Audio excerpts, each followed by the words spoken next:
Hey guys, I'm Silverwolf and I thought I'd do a little tour of what games I have on a Nintendo Switch. I have the Switch 2 now. I have not set it up for recording, so it's going to have to be just a like a camera recording. But also I made a Furby in Tomodachi Life Living the Dream, which I want to share as well, so I'm going to do that. So I'll show you what games I have.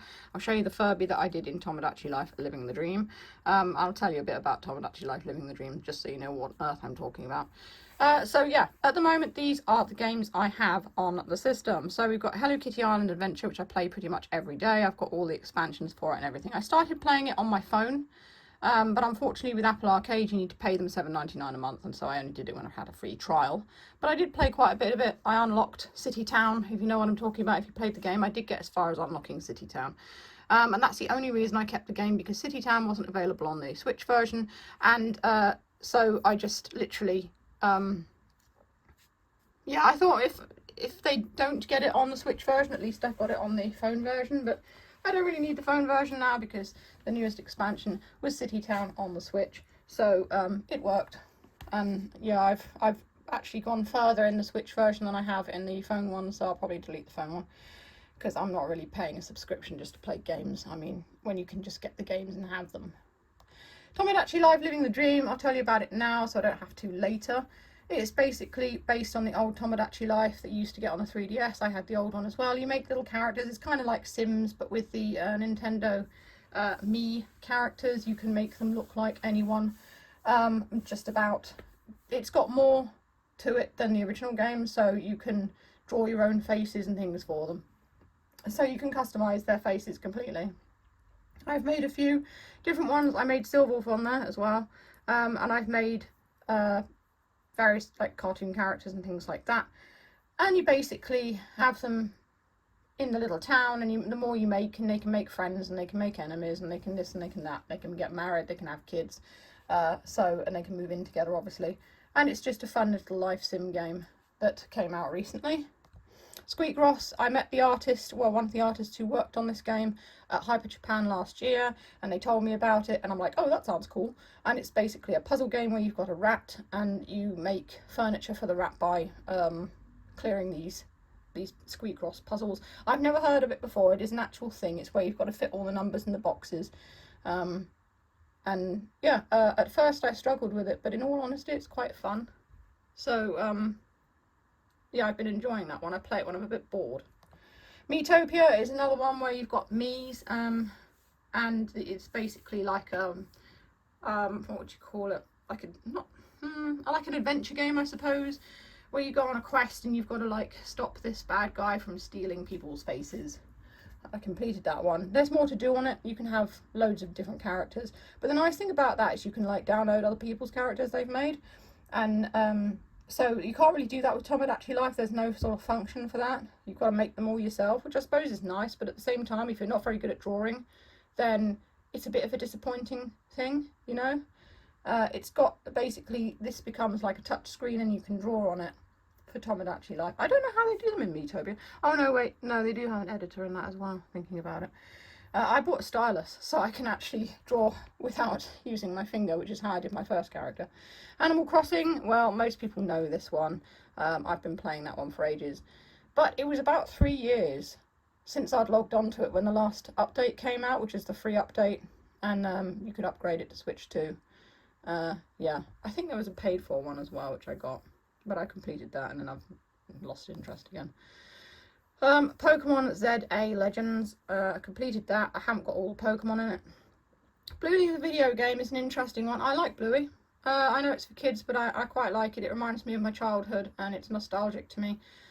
Bluey the video game is fun. The only thing is, I get simulation sickness playing it. And simulation sickness is when you play a video game and you start feeling queasy because of the movement on the video game. And Bluey just kind of scrolls back and forth, and I don't normally get simulation sickness with side scrollers, so yeah, I'm not quite sure why I got it with that. I think it's because of the depth of the thing. It's not just a 2D sort of scroll back and forward, it's a 3D thing with depth, and you can go in and out of rooms and things, and I think that's why.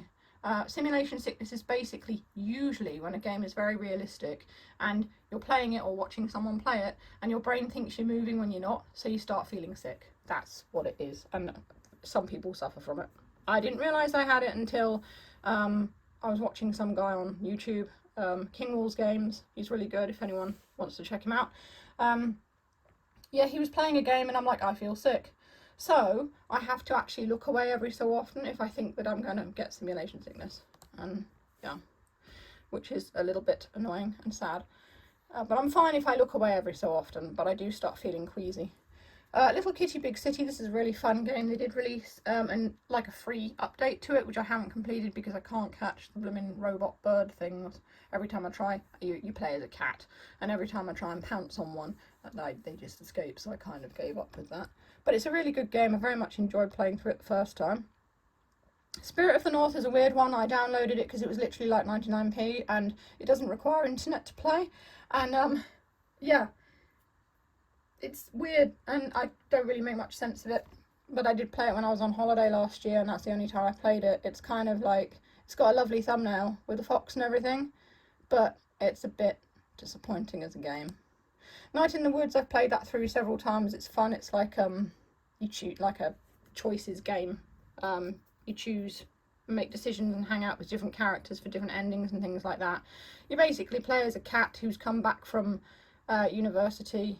It's like an anthropomorphic cat, and she's kind of dropped out of university, and she comes back to her town and she tries to rekindle her friendships with her friends that she had before she went, and they've all kind of moved on, except her friend Greg, who likes doing crimes. And they find out that there's a cult happening in their town, so they look into that. And it's fun, and the soundtrack's amazing. I have the soundtrack, it's really good, so I like sort of playing that. It's kind of a comfort game. Little Friends, Puppy Island. I like this game. I've nearly completed it. It's just a fun game where you adopt different dogs and you can send them off on jobs. I'm going to try and do this a bit faster now because people are probably getting bored. Little Friends, Dogs and Cats is a little bit disappointing. I got it so that I could unlock the cat, and I called him Boris. And unfortunately it just wasn't really that interesting. There's not much to do in it. Little Friends Puppy Island is far better. It's got like a proper story and everything, and it's good. So The Companion, actually, you know what, I think The Companion was the one I played. It wasn't Spirit of the North. I'm pretty sure it was The Companion that I played when I was on holiday thinking about it, and I didn't know what I was doing in it. Squeaky Game of Bomb Cat is just where you connect doubles on them.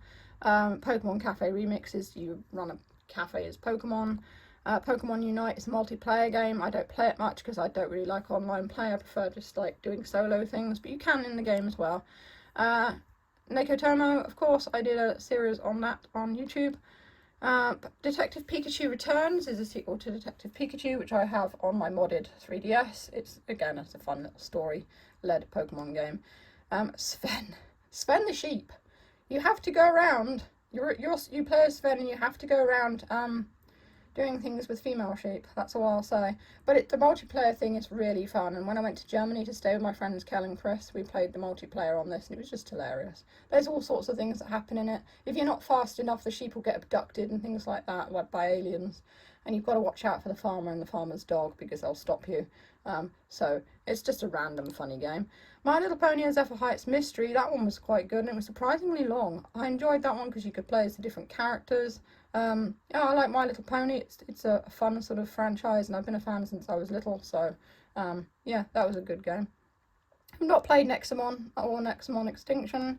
Creepy Molcar is based on a Japanese stop motion thing where it's their cars crossed with guinea pigs, so you've got to build a little town for these cars crossed with guinea pigs.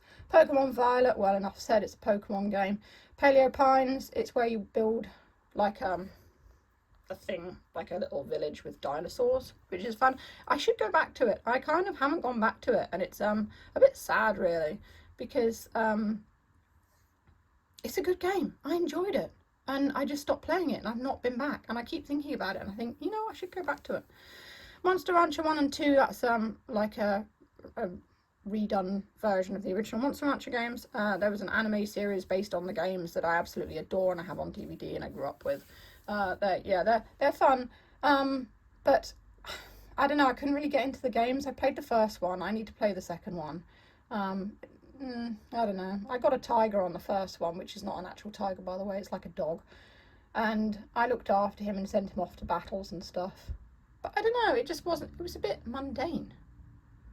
Oh well. Digimon Survive, that one I've played through it. Again, you play through it several times and get different endings, and I'm actually in the process of getting the perfect ending on it, but I just stopped playing and didn't go back to it. I guess you kind of like lose enthusiasm for games. You still want to play them, but it's just finding time between everything else. And when you first get a game, you're willing to make that time, but when you've been playing it for a while and you think, oh, I've done it now pretty much, you just think, I will go back to it. Pokemon Shining Pearl, Pokemon Arceus, Pokemon Home, which is how you transfer them to other consoles, which unfortunately you have to pay a subscription for, which is just money hungry. My Time at Portia is another world building game. Cattails, again, it's a world building sort of game. Digimon Story Cyber Sleuth, that was a fun game. Again, you play with Digimon and things like that. Paw Patrol Movie Adventure City Calls. It was very short, and even as a child, I would have completed it in, well, it's only got like 2 hours playtime. Even as a little kid, I would have just been disappointed. Pokemon Sword. And then we've got the Untitled Goose Game. You're a goose, you go around causing chaos. Spyro Reignited Trilogy, the first 3 Spyro games. Pokemon Let's Go Pikachu. Well, it's a rehash of the original Pokemon game. Worms, well, everyone knows about the multiplayer Worms games, and if you don't, well, you should, because they're really good. Akami, that's the original Akami game. And the first Tree, which was surprisingly good, because it's not really a known game. And yeah, it was actually quite good. It was just a fairly short game, but it was a good game. So, I will show you the Furby that I made. And people are like, I've waited this long to see the Furby. If I can find where I made it. I gave one to one of the characters. I've got so many screenshots from this Tomodachi game. I've been making wrestlers in it and all sorts. Let's see if I can find, oh, there it is. So, this is the Furby I made. There it is.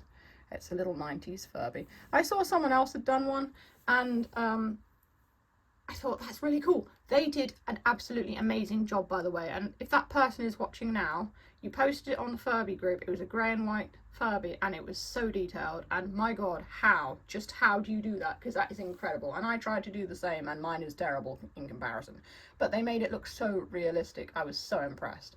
So yeah, that is fantastic. I mean, dude, really. I know that people can modify their Switch and things like that to actually somehow get hyper-realistic stuff, but this person had drawn this Furby, and it was just like, to the fur details and everything was incredible. So if you're watching, I love it. I really do, and you have serious talent. So yeah, this is my little Furby, and I've no doubt people will say, draw a Furby Boom and a Furby Connect and this and that. And yes, I do plan to. At the time, I was busy doing characters in it. I've got a couple of wrestlers, John Cena, Danhausen, The Miz. I'm trying to get them to live together, and The Miz doesn't want to live with them, which is kind of like in real life, because right now Danhausen is winding him up in real life, in the story. And I made some Sparkle Dogs, because why not, including Silwolf. So, yeah, my Tomodachi Town is going quite well. I'm not planning on making any more characters for a while, though. I think I've got quite a few to sort of contend with. I go on the game and I've got so many things to sort out and requests from people on the game and things.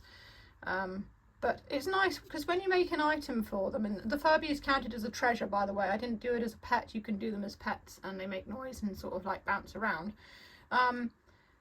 So when you make something for the game, it then comes up in things in the game. So the characters will talk about it, or it comes up in mini games and things like that. So it's your own creation, is now part of the game, which I think is brilliant, because I used to do coding and stuff when I was younger for games and make my own characters, but that's like literally getting into the data of the game and changing it to create something.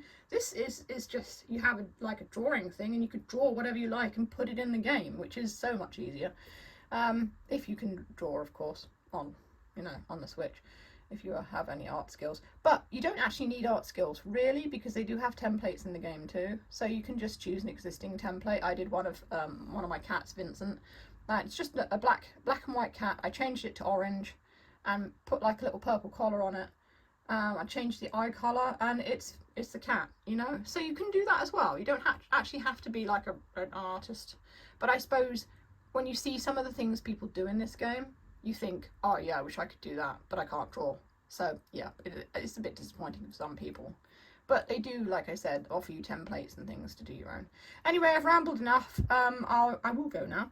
If you want to see more videos, you can click the boxes that come up below. As always, if you enjoy what I do, feel free to send me a tip over on Ko-fi. Link is in the description, or YouTube super thanks. And that's all for now. Stay safe, stay healthy, and keep being awesome. This is Silverwolf signing off.